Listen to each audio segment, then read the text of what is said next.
Well, here we are. Good evening, WNBA and LA Sparks fans, and welcome into the LA Sparks 365 Network, your 24/7 365 comprehensive home for the WNBA and your two-time WNBA champion. Los Angeles Sparks here, coming your way after what was 7 days of recapping what was a turning point in WNBA league and franchise history for the Sparks. Now getting back on track to where we belong.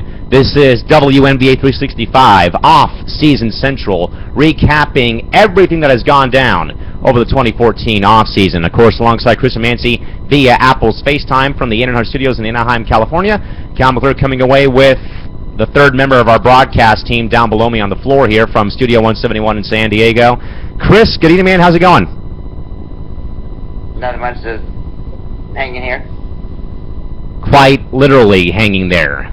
Anyway, folks, again, we know that we had a great time, folks, again, rehashing what was the entire Sparks Watch 1 year later from last year. Shout out, of course, to Albert Lee and the staff at SwitchField.com for that article written during the watch last year where Albert had recapped the first day of our petition effort back on January 5th. But, Chris, while we were having so much fun recapping and revisiting, fond memories of the past from last year, we missed a significant number of transactions made from January 28th until today. Chris, we're going to go all the way back to even before the first transaction was made, where, Chris, two new head coaches will make their debuts next summer, which includes the new head coach of the LA Sparks, Brian Agler, and the new head coach of the Seattle Storm, Jenny Bosek. Now, Chris, Brian Agler's hiring coming early this offseason after what was probably a very forgettable season for Los Angeles last year, finishing 2 games below 500 in 4th place in the WNBA West Conference in an early exit to the defending champion Phoenix Mercury. Chris, we knew that it was going to be just temporary for Penny Toller to come in, and again, Chris, without having any coaching experience, Penny did a good job. Again, going 500, 6-6, and getting the team their 14th WNBA playoff berth. Now, Chris, it's a fresh chapter in Sparks history. The 12th head coach in team history, Chris, Brian Agler, coming from Seattle, a gentleman with a great basketball pedigree, championships in Seattle in 2004 and 2010, sweeping their way through the playoffs in 2010, winning 7 straight games to capture their second title. A man that preaches defense that the Sparks lacked so much of last season. Chris, what are the Sparks getting in Brian Agler, man? That's got a great resume, a great track record, and a great basketball pedigree as their next head coach after last year's pretty miserable season that was the 2014 season. A very great coach in Brian Agler that won a WNBA championship.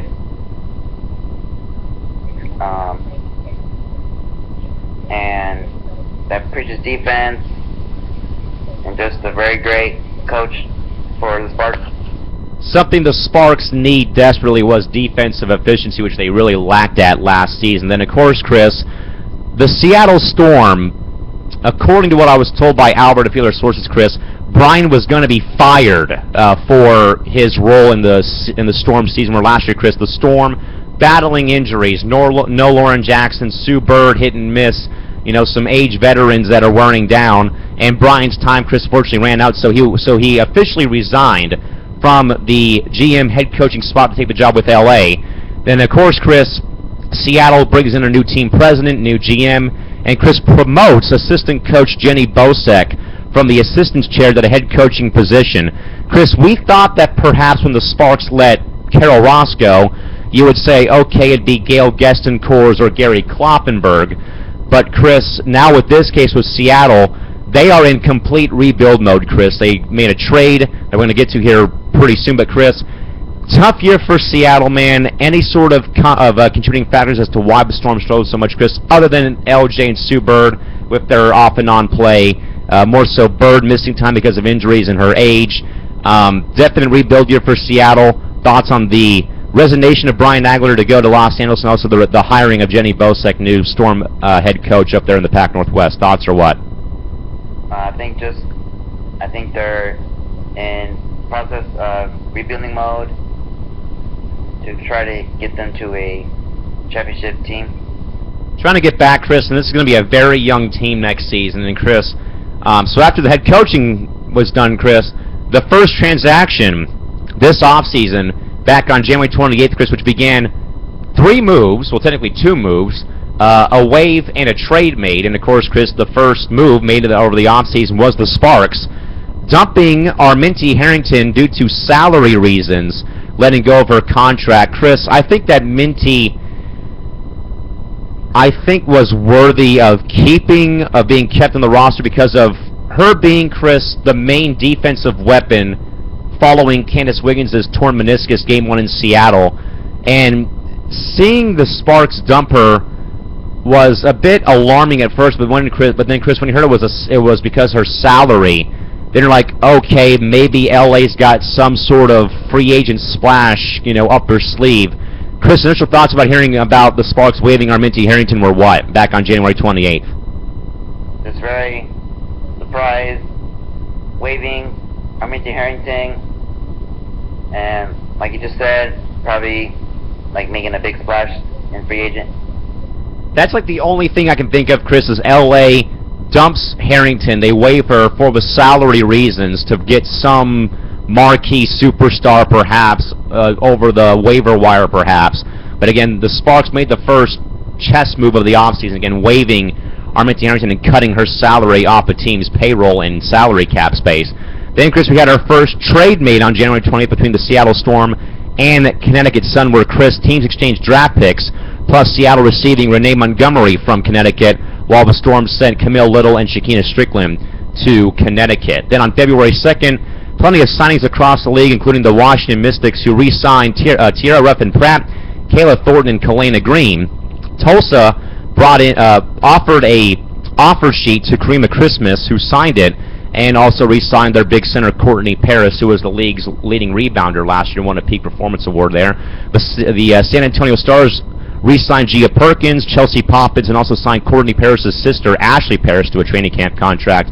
And the New York Liberty signed age veteran Tanisha Wright, Carolyn Swords, and Rebecca Allen. But, Chris, the major story we are still talking about across the WNBA women's basketball world, Chris, is February 3rd, when the shocking announcement was made that the Phoenix Mercury announced that Diana Taurasi will be sitting out the 2015 season due to overseas commitments and rest for next season. Now, Chris, this story, when I broke it, when you reiterated, like I always tell you, stop with the old news, I'd already heard about it, we all thought, most everyone thought, Chris, this was Phoenix Tank Mode 2.0, that you're having Diana sit out another full season so you can bring Brianna Stewart in from UConn in the 2016 draft. Well, Chris, I beg to differ. If you look at this, man, Diana's being offered $1.5 million from UMMC Ekaterinburg to sit out next season. But, Chris, the thing, though, that I want everyone to know here, Chris, is this is not Phoenix Tank Mode. This in no way is Phoenix Tank Mode 2.0. So we can stop that, put that to bed, and put it, and bury the hatchet and bury it in the graveyard. This is not Phoenix 2.0 Tank Mode. Chris, come on, man. You're talking about making $110,000 compared to $1.5 million to sit on your lazy butt and watch the games on television on Fox Sports Arizona with a guy that couldn't even say Nneka Ogwumike's name right, and above all, called Diana Taurasi a guy last season. So, Chris, what are your thoughts when you heard this news and when you, like you always do, annoy me and bug me with old news I've already heard? Your thoughts, man, about this entire saga, because, of course, Chris, this has been big news across the WNBA and women's basketball world again, that, oh, God, they're doing it again. This is Phoenix Tank Mode 2.0 all over again. Just Facebook notifications. very surprised In what regards? that Taurasi won't be playing next season. Well, again, Chris, you have to, again, I think, Chris, what gets lost in the fray here is the salary's one deal, Chris, but also, man, when you're a pro athlete, man, you've got to think about your future. You just can't keep thinking about next season, Chris. Think about mom and dad back at home. Think about the kids if you have any, like Candace Parker does, Chris. I mean, with this move, this isn't a tank job again, folks. So, again, I'll say that again, but again, bury the hatchet. This is not the Mercury tanking again for Breanna Stewart. But again, Chris, with this move, man, again, is thinking long-term. You know, think about what you're going to do after your career. Chris, why do you think I asked Candace Parker and Candace Wiggins what their future plans were when they did retire? For reasons like this. And also, Chris, I know that this story has pretty much captivated the average sports fan. And also, Chris, this is also a bit of a alarming side of things because, Chris, you've got, you know, one of the marquee players, you know, one of my number one favorites, you know, your worst enemy for a lot of reasons. But again, Chris, you're having one of the, you know, the staples of the league, the cornerstone here, sitting out of the year, Chris, again, specifically because of the league struggles, the salary problems, the lack of teams, the lack of talent and excitement at games. Chris, do you believe though that with Diana sitting out this season, is this a major blow to the league in regards to opposing fans paying money to see the Mercury play, more so to see D play more so than anyone else on that Mercury team? Or what are your thoughts about the overall future for the season, knowing that Taurasi will not be playing for Phoenix this year? Probably just a little bit blow that the Phoenix fans are not going to see their star player Diana Taurasi play. Chris, don't forget me. I'm going to the July 21st game against the Mercury with post-game locker room access to meet your girl Nneka Ogwumike and a few other people following that contest. But Chris, I think though, man, this is more of a league-wide issue. Because Chris, again, you know, eventually, man, if this continues though, where next year, Chris, we have Maya Moore sitting out, we have Candace Parker sitting out in 2017, where if this trend continues, Chris, the league will be in bad shape because you cannot continue, or you just can't go on without having marquee players sitting out because of overseas commitments. And again, Chris, stupid question, man. You're being offered $110,000 at your job, opposed to $1.5 million. Take your pick. I'll just take a red. What was that? Just take a red. So there you go. So I think we all agree you would take the money and run, as that annoying Talk About commercial for Chris was on YouTube a few weeks ago. Yeah, take the money, run, and sit down and don't move a muscle. But again, we'll have more about the Diana Taurasi story, folks, and it's been major news across the women's basketball world, of course, in the WNBA, again, with Dee sitting out due to rest and better pay from UMMC Ekaterinburg. Then, Chris, a couple of splashes made on February 4th, including the Tulsa Shock, bringing back Clennette Pearson, again, who was with New York the past couple years, Chris, and of course on a team that struggled so badly, and again, reignited with their former head coach, Bill Lambier. And then, of course, the San Antonio Stars re-signing Danielle Robinson and Tony Young. Chris, the Stars needed to keep Robinson in town because with Becky Hammon leaving, D-Rob was the secondary star on the Stars last season. And it's good, though, again, that she stayed there because without her, man, I think that the Stars would have really fallen off the face of the earth, man, because if you didn't have Robinson there, the other poster child next to Becky Hammon retiring last season, major blow. And, of course, Chris, now with the Mercury, folks, now here's the whole story here. The Mercury do not have Diana Taurasi and or Penny Taylor's contract money on their payroll, so that shaved off over $200,000 off their contract. Chris, in one day, the Mercury signed Tess Magnan, Jasmine James, Noelle Quinn, Kayla Francis, and Leilani Mitchell, Chris. They signed 5 players in one day using Taylor and Taurasi's combined salary. So, Chris, this is, and also, Chris, as I told you off air before we came on here, this is the first reason, Chris, that tells me this is not a tank job. If they're signing 5 players using that money wisely for next season, this is telling me, Chris, they're not tanking. So, Chris, what do you make about, first of all, the Mercury getting that money off their salary because of Dee and Taylor not playing this season? Also, Chris, they signed 5 players in one day. Your thoughts about this or what? That's very shocking and very surprised. I don't know if I'm really surprised, Chris. I mean, when you get that much money, Chris, come on out. Look at your bandwagon National League Baseball team, Chris. Look at what the Padres have done, forking out all this money to James Shields and other players, Chris. I'll tell you what, man, if you can bring in 5, 6 players via trade, via free agency, but of course, Chris, here signing 5 players in the WNBA using that money, Smart move if you're Phoenix, and of course, Chris, we'll say one more time, but again, this is not a tank job. We cannot say that much more tonight here on the program. Other moves made on February 4th, the New York Liberty re-signed Avery Warley Talbert, easy for me to say, and Natasha Lacey, while the Minnesota Lynx signed Nikki Baree to a contract there. Then a couple more moves made in the past couple days. February 5th, the Tulsa Shock officially signed Karima Christmas to a contract.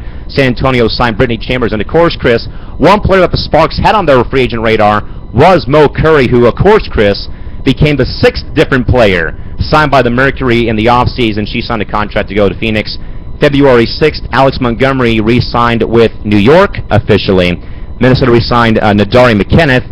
And Indiana, Chris, also signed the Sparks' #1 offseason target in Jeanette Poland, who was out last year because of injury, and re-signed their number 7 overall draft pick, Natalie Achuan, both the contracts. Now, Chris, Jeanette Poland, according to what my little birdie told me early in the offseason, Chris, Jeanette Poland was LA's #1 target on the free agent waiver wire this past offseason. Chris, Poland, again, as we said, man, played a huge role with Indiana in 2012, being a spark off the bench and got that team to the finals and, of course, won it. Missed last year because of injury. Chris, you think she has a bounce back year coming off her injuries or what? Who? Jeanette Poland from Indiana. I think she'll have a bounce back season, I think. How about you pay attention to it? That will make things a lot easier.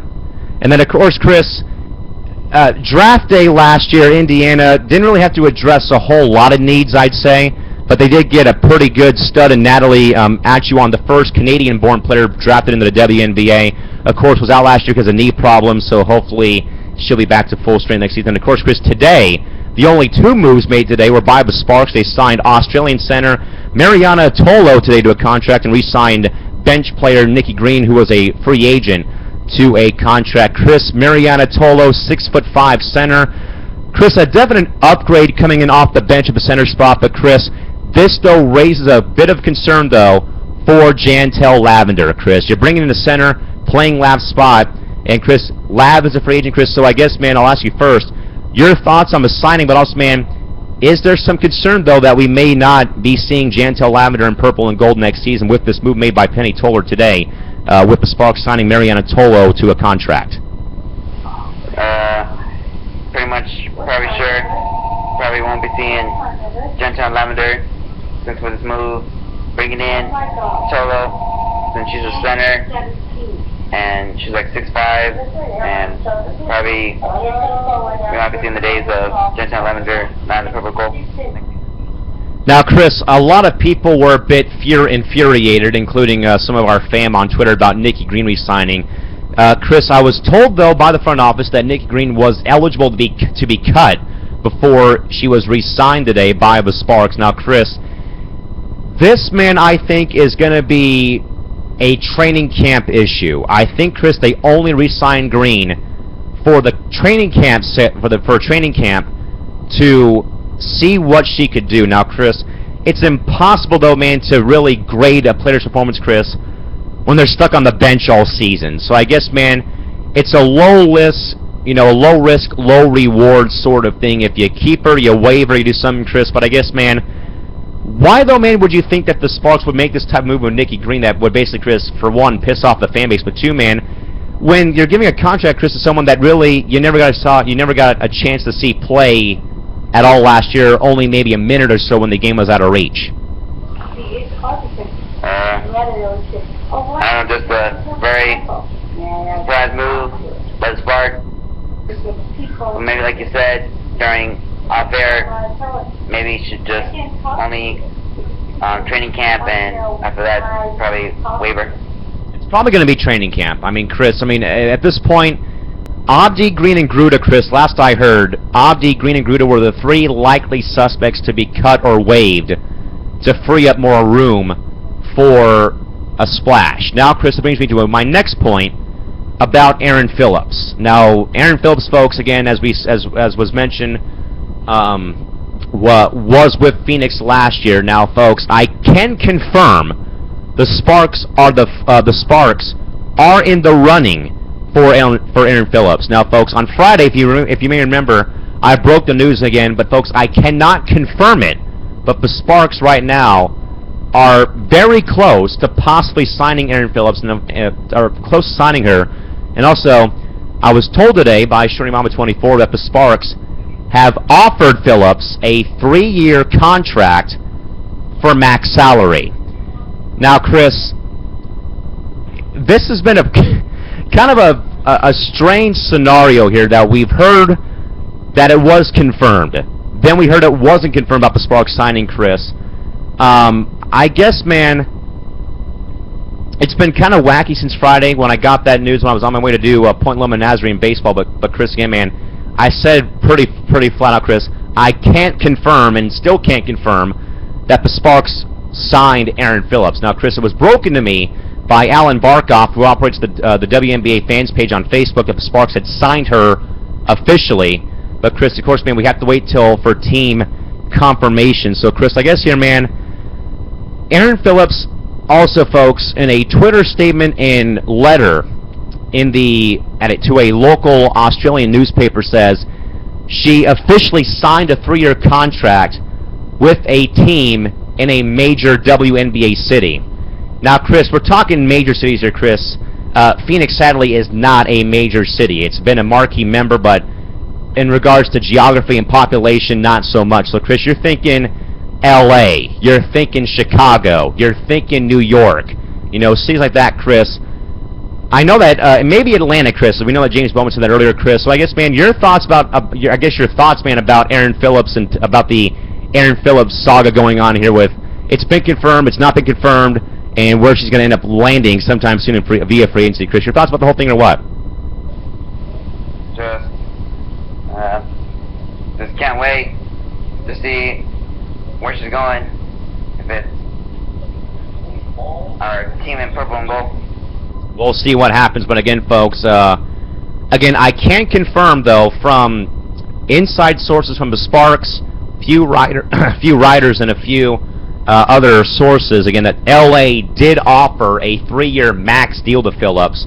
Signed it perhaps, who knows, but again, if the Sparks did sign her, we should expect the announcement sometime tomorrow or later this week. But again, we will be all over Erin Phillips again, possibly coming to L.A., but again, we don't know where she is going to be heading at this point in time.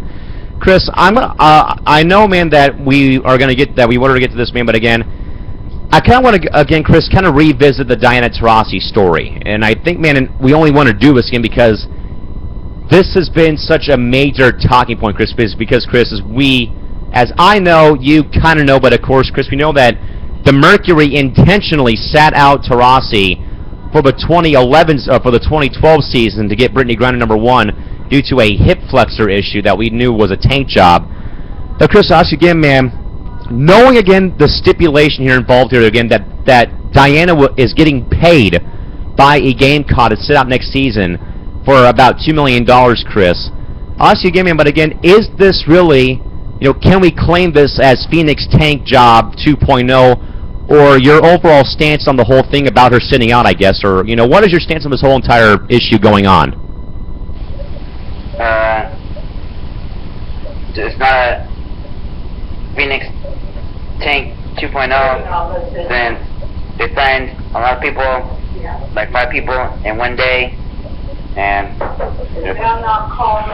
a Tank 2.0. Chris, there's a lot of pet peeves I have, Chris, in regards to my job, either people being unprofessional or being stupid or whatnot. Chris, one of my things here as well is jumping to conclusions early. Chris, when I read the story and you reassured me of the story, which you didn't need to, but thanks though, I guess, is reading what Diana wrote, Chris. And I know that she gets flack for being a dirty player or whatnot, but hey, she's got the rings to prove it, folks. Don't give me any of that garbage. Chris, when I read her letter written to the Mercury fans, I knew it wasn't a tank job because of what she wrote saying, they're offering me and I'm looking out for my future. I mean, again, Chris, why do you think I asked Candace Parker, Candace Wiggins, once your career ends, what are your future endeavors? What does, your future hold, Chris? This is something, Chris, that all pro athletes at some point have to take into consideration is what is your future? And Chris, with Dee taking $1.5 million, I mean, who can blame her, I guess. I know that pretty much, Chris, majority of LA fans, me not included, you kind of included in a way, more so, the main fans, Minnesota fans, of course, right there at the threshold, were like, this is a tank job. Why is this even being talked about? Chris, but again, man, after reading what Dee wrote, again, this wasn't, some, half-hearted written product on the back of a napkin at a local diner by her agent. This was a full-on UConn caliber A-plus college essay written in this letter saying, here's my reasoning, I'm getting paid more money, and I'm looking out for when I do retire sometime soon, that me and my family will be set, that will be set and be good to go later on. But of course, Chris, naturally, this is going to be a talking point all season again. Is Chris? I guess I'll ask you, man, if the Mercury does struggle, will we have, will people again bring up the fact that Dee's not playing and they're going to call it? I guess, Chris, will people call this season for the Mercury a tank job because Dee isn't playing this year? They'll probably be saying it if they struggle this season. Again, man, I know that we both agree that it's not a tank job. We'll let you folks have it on Twitter. With Diana Taurasi sitting out the season, is this a tank year for the Mercury? Reply back to us with #TankYes or #TankNo. We'll get to your responses tomorrow night back here on the program. But again, the major news of the offseason, folks, again, is Diana Taurasi sitting out the 2015 season due to rest and also overseas pay from UMMC Ekaterinburg. Again, folks, to rehash today's headlines again, the only two headlines worth noting again, the Sparks today signing Australian center Mariana Tolo and Nikki Green to contracts today. We expect to have some sort of agreement, some sort of announcement about Aaron Phillips' future in the WNBA tomorrow, perhaps. And again, folks, keep in mind again that the Sparks are in contention. Again, the Sparks did offer Phillips a 3-year max deal for the 2015, 16, and 17 seasons. Chris, as we kind of look back here again over some of the transactions made, Chris, mainly more so just re-signings of star players. Chris, out of all the moves made here, which is the move that has intrigued you the most in regards to either re-signings, the trade, new head coaches, Taurasi's issue going on, or the Sparks move? Chris, what has been, one of the moves that you have really liked so far, looking ahead, looking back at over the past couple days, and why? The Sparks, new head coach Brian Agler, then Ichicha's defensive mind, which the Sparks have been lacking on, and it'll be a great addition to the Sparks. And since he has won a WNBA championship, and just what the Sparks need to get back what they won back in 2001 and 2002. Chris, I'll agree, though, with the new head coaches. Again, Chris, fresh starts for LA and Seattle. Looking back, Chris, over some of the moves made, I'm going to actually, Chris, go to the Tulsa Shock. Planette Pearson, Chris, going to Tulsa, that, I think, is the final puzzle piece to making the Shock a postseason threat next season. Between Sims and Diggins, and bringing back Cream of Christmas, and Planette Pearson, Chris, a hard-nosed players we know very well from the 08 Brawl in Detroit. Chris, the Shock may be that 4 spot, that 4 seed next year in the playoffs. And of course, Chris, the Mercury, of course, is a talking point, Chris, not because of descending up, but of course, Chris, signing 5 free agents in one day. And of course, Chris, the name that jumps out to me, Noelle Quinn, LA girl from UCLA going to play there. Leilani Mitchell going to have a bounce back year, hopefully, with the Mercury. And of course, Chris, the other one, of course, I'm going to go back, Chris, and look at the Fever. Again, getting 2 players back that were injured last year between Jeanette Poland and Natalie Achuan. And, of course, the Sparks signing Mariana Tolo today, who is already becoming a fan favorite on Twitter with some of the fans today favoring and replying back to tweets from Sparks fans on Twitter.